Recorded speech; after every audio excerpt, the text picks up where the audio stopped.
اللہ تبارک و تعالیٰ کا احسان، اس کے محبوب کا یہ کرم ہے کہ اللہ تبارک و تعالیٰ نے اس خاص مہینے میں ہمیں یہ توفیق دی کہ ہم روزہ رکھیں۔ روزہ کے بارے میں اللہ کے رسول صلی اللہ علیہ وسلم کے ذریعے سے ایک حدیث قدسی ہے کہ اللہ تبارک و تعالیٰ ارشاد فرماتا ہے کہ الصوم لی وانا اجزی بہ۔ یوں تو ہر عبادت ہے، ہر عبادت کے اپنے بدلے ہیں، ہر عبادت کی اپنی نعمتیں ہیں، لیکن اللہ نے روزے کو اپنے لیے خاص کر لیا کہ روزہ صرف میرے لیے ہے اور میں ہی اس کا بدلہ دوں۔ دوسری جگہ پہ اللہ کے رسول صلی اللہ علیہ وسلم دوسرا لفظ ہے انا اجزی بہ، کہ روزہ میرے لیے ہے اور میں ہی اس کا بدلہ ہوں۔ اب آپ دیکھیں کہ روزے کا جو تعلق ہے یہ ایسی عبادت ہے کہ صرف اور صرف رب جانتا ہے اور بندہ جانتا ہے کہ ہم روزے دار ہیں۔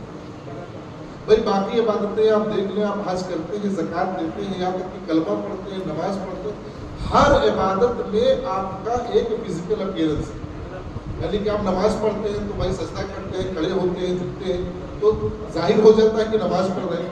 حج کرنے کے لیے جاتے ہیں تو آپ کو جانا پڑتا ہے، طواف کرنا پڑتا ہے، وہ بھی آپ کا فزیکل ایکٹیویٹی ہے۔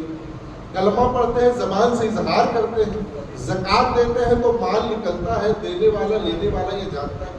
روزہ صرف ایک ایسی عبادت ہے جو صرف رب جانتا ہے۔ بھئی آپ تنہائی میں ہیں، اکیلے میں کوئی نہیں ہے، آپ نے پانی پی لیا، آپ نے کھانا کھا لیا، کون جانتا ہے؟ کوئی نہیں جانتا۔ اسی لیے اللہ تبارک و تعالیٰ نے کہا الصوم لی، کہ جب بندہ روزہ رکھتا ہے تو صرف اور صرف میرے لیے ہی رکھتا ہے۔ اس کے دکھانے کی تو کوئی کیا کہتے ہیں وہ طریقہ بھی نہیں ہے نا۔ آپ کہہ دیں کہ میں روزہ ہوں، سامنے والا وہی مانے، تو اللہ اس روزے کو جانتا ہے یا بندہ جانتا ہے۔ اسی لیے اللہ تبارک و تعالیٰ نے کیا فرمایا الصوم لی، یہ روزہ میرے لیے، یہ میرا ہے، وَأَنَا أُجْزَ بِهِ، میں اس کا بدلہ ہوں، یا انا اجزی بہ، میں اس کا بدلہ دیتا ہوں۔ اور آپ دیکھیں یہ وہ مہینہ ہے، اس مہینے کی اپنی برکتیں یا اس مہینے کی سب سے بڑی برکت، اس مہینے کی سب سے بڑی فضیلت کیا ہے؟ شہر رمضان الذی انزل فیہ القرآن، اس میں قرآن نازل ہوا۔ آپ دیکھیں اللہ تبارک و تعالیٰ نے قرآن مجید میں کسی مہینے کا نام لے کر نہیں پکارا، کسی مہینے کا نام لے کر، ایک اکیلا مہینہ ہے، ایک لوتا مہینہ ہے جس کا نام قرآن نے لیا ہے اللہ تبارک و تعالیٰ کا، شہر رمضان، رمضان کا مہینہ ہے، انزل فیہ القرآن۔ آپ دیکھیں قرآن میں ایک ہی مہینے کا ذکر ہوتا ہے۔ رب کے محبوب کی جو سب سے بڑی طاقت، سب سے بڑا معجزہ، وہ معجزہ ہے قرآن، اور قرآن اسی مہینے میں نازل ہوتا ہے، ٹھیک ہے نا۔ اور قرآن سے بڑھ کر معجزہ دیکھیں پہلے کی قوم، قرآن کا جہاں تک تعلق ہے اور اس رمضان کا جہاں تک تعلق ہے، آپ دیکھیں قرآن کے بارے میں حضرت موسیٰ علیہ السلام نے اللہ تبارک و تعالیٰ سے تقریباً 8-9 سوال فریاد کی۔ ان میں سے ایک سوال یہ تھا کہ اے رب، میں نے تورات میں، انجیل میں، زبور میں، صحیفوں میں پڑھا ہے، کیا پڑھا ہے کہ آنے والے وقت میں ایک امت ایسی ہوگی، ایک قوم ایسی ہوگی جو خدا کے کتاب کو اپنے سینے میں محفوظ رکھے گی، تو اے رب وہ امت میری امت بنا دے، اے رب وہ امت میری امت بنا دے۔ اللہ کے رسول صلی اللہ تعالیٰ علیہ وسلم، اللہ تبارک و تعالیٰ حضرت موسیٰ علیہ السلام سے کہتا ہے اے موسیٰ تلک امت لاحمد، وہ امت وہ ہے جو احمد کے لیے ہم نے خاص کر رکھی ہے کہ اس امت میں خدا کی کتاب کو سینے میں محفوظ رکھا جائے۔ پھر حضرت موسیٰ علیہ السلام عرض کرتے ہیں یا باری اللہ، میں نے تورات و انجیل میں یہ پڑھا ہے، میں نے سن رکھا ہے کہ تیرا ہی بیان ہے کہ آنے والے وقت میں ایک قوم ایسی ہوگی کہ جب قوم نیکی کا ارادہ کرے گی، ابھی نیکی نہیں کیا ہے، صرف نیکی کا ارادہ کرے گی وہ قوم، تو تو اس کے نامہ اعمال میں نیکی لکھ دے گا، اور جب وہ نیکی کر لے گی تو اس نیت اور نیکی کی وجہ سے اس کے نامہ اعمال میں 10 نیکیاں لکھ دی جائیں گی۔ اے رب وہ امت میری امت بنا دے۔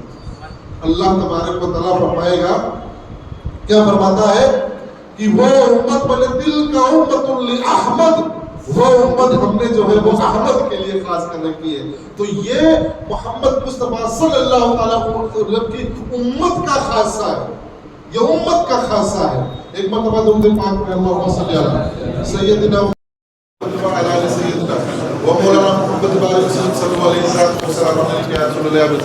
حضرات اکرام، یہ امت کا خاصہ پتہ ہے آپ کو کہ تقریباً 12 نبیوں نے یہ آرزو ظاہر کی کہ ہمیں اس محبوب کے امتی میں جو ہے وہ شمار کر دے، یا ان کی امت کو میری امت میں شمار کر دے۔ 12 نبیوں نے یہ آرزو ظاہر کی ہے۔ اور آپ کو پتہ ہے دنیا کی پہلی کتاب قرآن، دنیا کی پہلی کتاب، جس کتاب کے نازل ہونے کے بعد اس میں یہ دعویٰ کیا گیا ہو کہ ذالک الکتاب لا ریب فیہ، اکلوتی ایسی کتاب جس میں کسی طرح کی کوئی شک و شبہ کی گنجائش نہیں ہے، کسی طرح کی۔ آپ دیکھیں دنیا میں بہت ساری کتابیں لکھی گئی ہیں، لیکن لکھنے والا آتھر جب لکھتا ہے تو لکھنے کے بعد آخر میں وہ ایک نوٹ ڈالتا ہے کہ اس میں اگر کسی طرح کی کوئی کمی پائی جائے، کچھ رہ گیا ہو تو ہمیں مطلع کرے، اگلے ایڈیشن میں ہم اسے صحیح کر لیں گے۔ یہ ہوتا ہے نا۔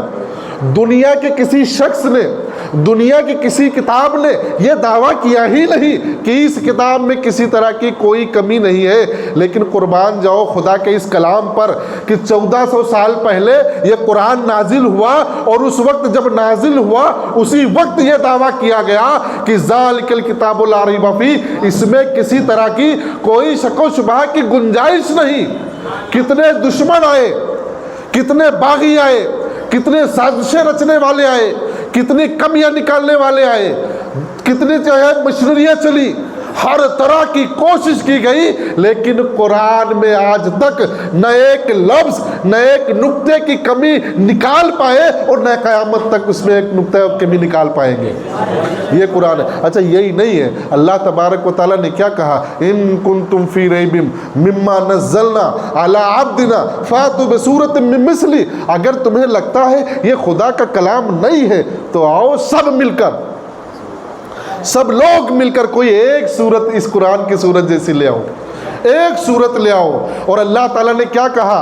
وَادْعُوا شُهَدَاءَكُمْ، جتنے تمہارے ہواری مواری ہیں، جتنے تمہارے جو ہے وہ ماننے والے، سب کو اکٹھا کر لو، سب کو اکٹھا کرو اور ایک صورت لے کر کے آ جاؤ۔ پھر وہ قرآن نے پھر دعویٰ بھی کر دیا وَإِن لَمْ تَفْعَلُوا، اور اگر نہ وَلَن تَفْعَلُوا، اور کر بھی نہیں سکتے، اور کر بھی نہیں سکتے۔ یہ صرف قرآن نے دعویٰ کر رہا ہے، اس کے علاوہ کسی نے دعویٰ نہیں کیا کہ تم نہیں کر سکتے ہو، اور ہوا بھی آج تک کسی نے ایک سورہ جو ہے وہ قرآن کے جیسا وہ لا کے نہ پائے۔